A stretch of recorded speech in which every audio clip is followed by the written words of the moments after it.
xulka maamulka Hirshabelle oo laga soo kala xulay gobolada Hiiraan iyo Shabeellada Dhexe oo muddooyin ku dhawaad 3 bil ah ku almiinteynayay magaalada Jowhar ee xarunta maamulka Hirshabelle gaar ahaan garoonka Stadium Shongale ayaa maanta la isku biiriyay. xulka maamulka Hirshabelle ayaa waxa muuqanayay muuqaalo ay ku kala almiinteynayaan labada daan ee garoonka waxa maanta muuqanaya muuqaal ka duwan muuqaalkii hore.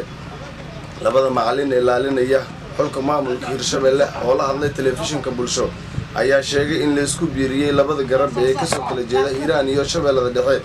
isla markaasina ay si toos u matali doonaan xulka maamulka Hirshabelle ciyaaraha maamul goboleedyada dalka. aad iyo aad ayaan u dhawaahay TV-ga bulsho marka hore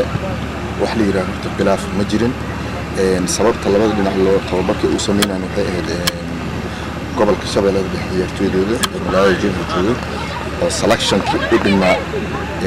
taas awgeed ayaa macnaha xogaa ugu dhacaas ku yimid bolistii ugu dambeysay ayaa noo dhiman oo 22 ciyaartooy tartankii maamul goboleedyada matalineed ayaa noo haray marka insha Allah ilaahay diira maamaha soo socda ayaan sameyn doonaa maadaama tababarku uu subax iyo galab yahay waa dareemi kartaa in shaqadii aad iyo aad u socoto ciyaartooydini isfahamkooda uu imaanayo maalmaha ka dambeysana ay aad iyo aad isku sii fahmayaan. warantii fursadan qaaliga anigoo ka faa'iideysanaya bulsho TV marka hore uma hadlayna baad saxaafadda gaar ahaan TV-gan aad iyo aad u shaqeeyo dhalinyarada iyo sportska ee maamul goboleedka Hirshabelle saaxiibkii macluum waxaan ku leeyahay sidoo kale soo dhaw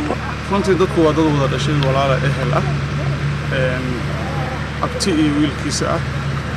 xaqiiqatan maalinkii markaan imaanayna waxay ahayd muddo ayagoo 3 bilood ay samso soo caalamiyeynay ciyaartooyda gobolka Hiiraan hadda suurta gashay alxamdulillah ayagana ciyaartooyda Shabeellada Dhexe markay caalamiyeyn kadib la soo kala xulay in macnaha ay suurta gashay macalinkoodii anigana ka arinsano ka bacdina aan isku darno ka bacdina hal meel ku wada caalamiyeeyaan ayl ciyaartooydu inay isbuunin fahmaan walba hadii isbuunin fahmin kama garan karo marka waxa la rabaa magacadooda inay isbartaan kubadda isku dhiibkeeda isbartaan su'aashaasi aad ugu qanacay maxaa yeelay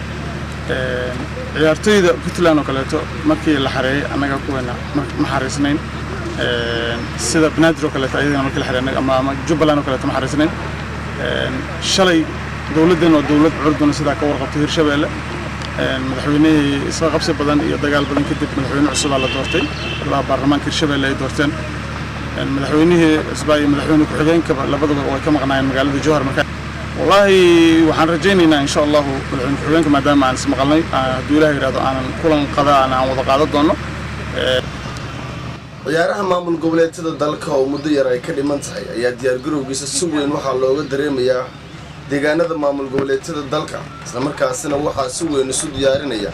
naadiyada ka soo kala jeeda deegaanada maamul goboleedyada dalka kuwaasi oo ku hardami doona koobka maamul goboleedyada dalka oo sanadkii hore ay qaadeen maamulka Puntland. Cabdifataax Ahmed Maclow, Cabdifataax Zaki, telefishinka caalamiga ah ee bulsho Jowhar.